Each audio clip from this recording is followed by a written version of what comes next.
Let us practice yoga systematically, step by step. Understand the ideologies of yoga asanas and pranayam and make yoga a way of life.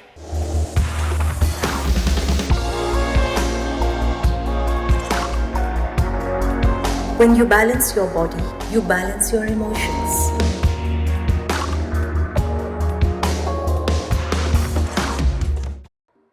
In our super hurry to master asanas and pranayam, most of us tend to miss the basic nuances of yoga.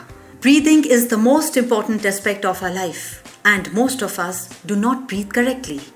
Today I will share with you how to breathe correctly.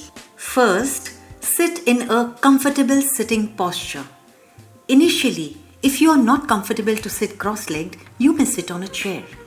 Just ensure that you sit tall and upright, keeping your spine straight. A common mistake most people make is that when they are told to sit tall and upright, they tend to make themselves tense and stiff. When they are told to keep their hands straight, they tend to tighten their entire arm. This is not correct. In yoga, you must remember to keep your body relaxed and comfortable.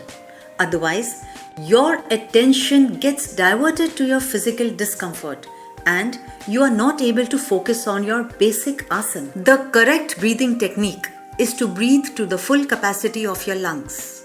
For this, we must first ensure that we breathe fully into the abdomen. For this, there are several breathing techniques which I will share with you. Stretch your arms in front of you, making the hands into fist, and breathe in as you stretch your arms. Then breathe out as you bring your hands close to your chest. The belly is filled with air, so the abdomen rises. When you breathe out, the abdomen is pulled in. It's just like when you fill air in a balloon, it expands, and when you remove air from the balloon, it contracts. In many persons, the movement of the abdomen goes out while exhaling and in when inhaling. This needs to be corrected immediately. One must practice the correct form of abdominal breathing in order to ensure that you are breathing to the full capacity of your lungs. The diaphragm separates our chest and abdomen. As we breathe in, the diaphragm contracts, pushing the abdominal contents down, forcing the abdominal wall out, and creating space for fresh air to enter the lungs. As we breathe out, the diaphragm relaxes and the abdominal wall flattens. Space inside is reduced and the air or carbon dioxide is pushed out of the lungs. Another method to check and correct your breathing can be practiced while lying down with a flower placed over the navel. While inhaling, remember to expand the abdomen so that the flower can be seen rising upward. While exhaling, remember to pull the abdomen downward so that the flower can be seen moving down. Continue this practice till you master the correct movement of abdomen with your inhalation and exhalation, and you are able to breathe in this manner naturally without any deliberate effort. I would now like you to count the number of breaths you take in a minute.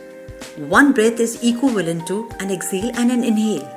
An average person not practicing yoga will breathe approximately 15 to 20 counts in a minute. This needs to be reduced. Let us understand why. Breathing is directly correlated with our mind. A person with a cool, calm mind will always breathe slow and deeper breaths, whereas a person with an anxious, hyperactive mind will breathe quick, shallow breaths. Through yogic breathing techniques, we learn to control our breath, thus learning to control our mind. Before I studied and practiced yoga, I used to breathe about 18 to 19 counts in a minute. Today, as a yoga sadhak, I breathe 8 to 9 counts in a minute, and because of my breathing practices, I am able to handle stress better and I am a cooler person. Slow breathing is also related to having a longer lifespan. In living beings, the tortoise enjoys the longest lifespan of more than 150 to 400 years, and it breathes about 4 to 5 breaths in a minute. And guess what? A rabbit lives not more than 2 years, and it breathes 30 to 60 quick shallow breaths in a minute. So to improve life longevity, our first step in yoga is to learn how to breathe correctly. And while you practice how to breathe correctly, I shall take a quick break and return with my next episode on